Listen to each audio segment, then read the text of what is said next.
Hi all, my name's Scott. Welcome to the safety video briefing for the Wales Swim, part of the long course weekend. First of all, thank you so much for choosing to enter the event, and it promises to be an amazing weekend down in Pembrokeshire.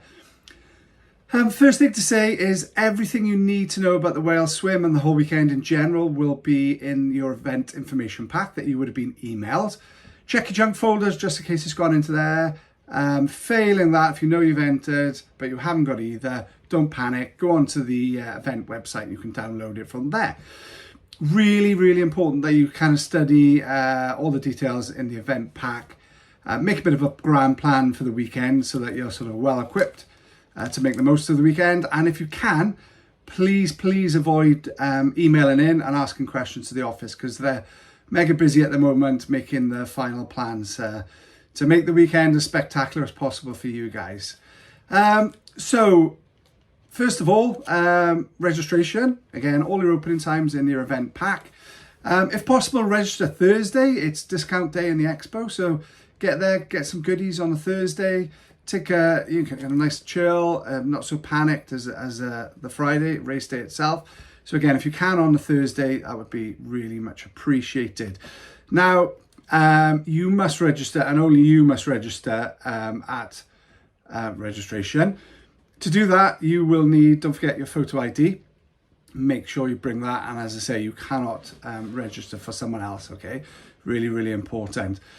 Also, massively important for safety reasons, you must not pass on your entries to anybody outside the race, okay? There'll be some severe penalties if you're found doing so. And it's really important, as I say, for safety and insurance reasons, that doesn't happen. So you've done your registration, you've got everything you need. Race day itself, the swim will take part on North Beach. It will take place just after Elsie Kinder. So get down there nice and early, support all the future athletes across their finish line. Once they've done that and we've completed the junior race, we'll then ask you to come into the swim pen. Now, to get into the swim pen, you must have a wetsuit on. It's compulsory. Unless you've got medical reasons, there's no gloves or boots. You can wear a neoprene hat if you so wish, but our swim hat must be on the top. Also, you can wear other swim hats underneath, but again, our swim hat, the color-coded one that you've been given at registration, must be on the top and visible. Okay, that's what our safety water teams will be looking for. Also, to get in the pen, you must have your hand tattoo on. Really important. And also your timing chip on your ankle, and your timing chip must be showing at all times, okay? That's really important. Into the pen, make your way to the start line, soak up the atmosphere. It's going to be pretty incredible. Now, it's a self-seeding event, so if you're there for a fast time, get to the front. If you're not so worried about the time, get to the middle and the back. Now, I always say that when the gun goes, only you put yourself into that carnage, okay? You don't have to put yourself in there. You can just let the athletes in front of you go and clear, and then you can have some open water. Now, two distances, 1.9, 3.8, so it's a 1 or a 2 lap. So 1 lap for 1.9, 2 laps for 3.8. It will be a clockwise swim, beach start.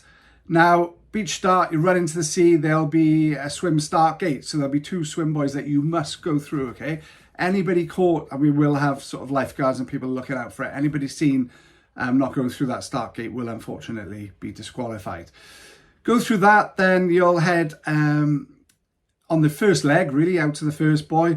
Now, generally speaking, that is the toughest leg, okay? That's where you're slightly swimming in what we would expect into the current. Now, it's open water, it's nature, that might change, but that's what normally happens. Also, the sort of current and tide will try and sort of drag you a little bit right as well. So a good bit of advice when you watch a lot of local athletes, they'll take it really wide from the start. They'll go through the start pen, then they'll swim quite wide. So by the time you get to that first can, it will have dragged you back in. So you keep the cans on your right-hand side. The other thing to note is human reaction, is that we all sort of head straight to a swim can.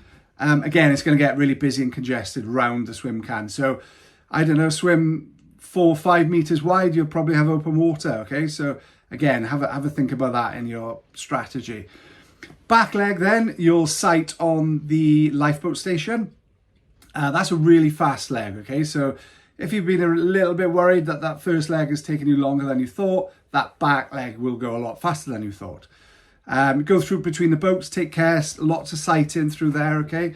As I say, sight on the RNLI lifeboat station, that's your sighting line there. Round the next buoy, keeping that on your right, and then you're heading back to shore. Again, hopefully that leg should be, a pretty quick section as well. When you swim back to shore,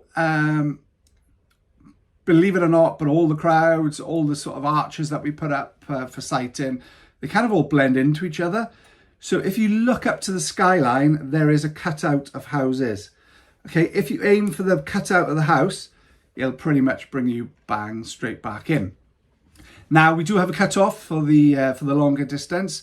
That cut-off will be strictly adhered to, and it will be 1 hour after the last athletes entered the water, okay? So that's really important, 1 hour after you've entered the water. After that time, everybody will ask to proceed to the finish line. So you go back in, Aussie exit, if you're doing 2 laps, you do everything again. Now, we do have professional water safety teams, so everybody on that water you see has been trained, okay? Usual advice is if you need their help, lie on your back, put your hand in the air. Why? Because you stand out amongst the crowd. You think there's 2,500 swimmers in the water.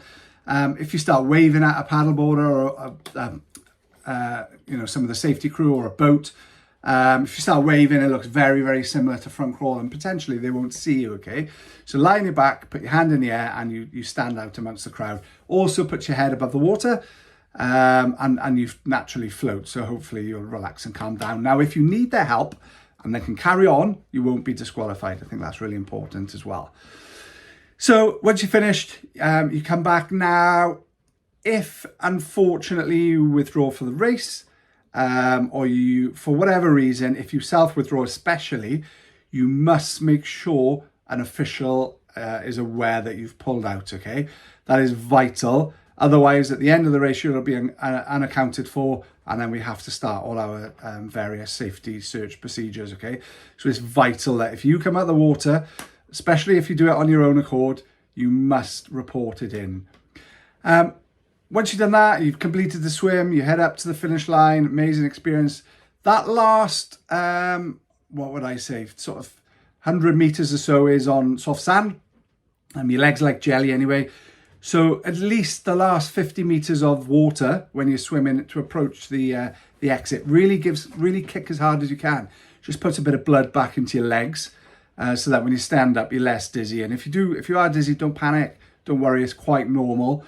Within a couple of minutes, it will come back and just make your way up to the finish line. Grab your well-deserved medal, hand in your timing chip, and then it's time to refuel if you're heading towards Day 2 of the Wales Sportif. That's it for now.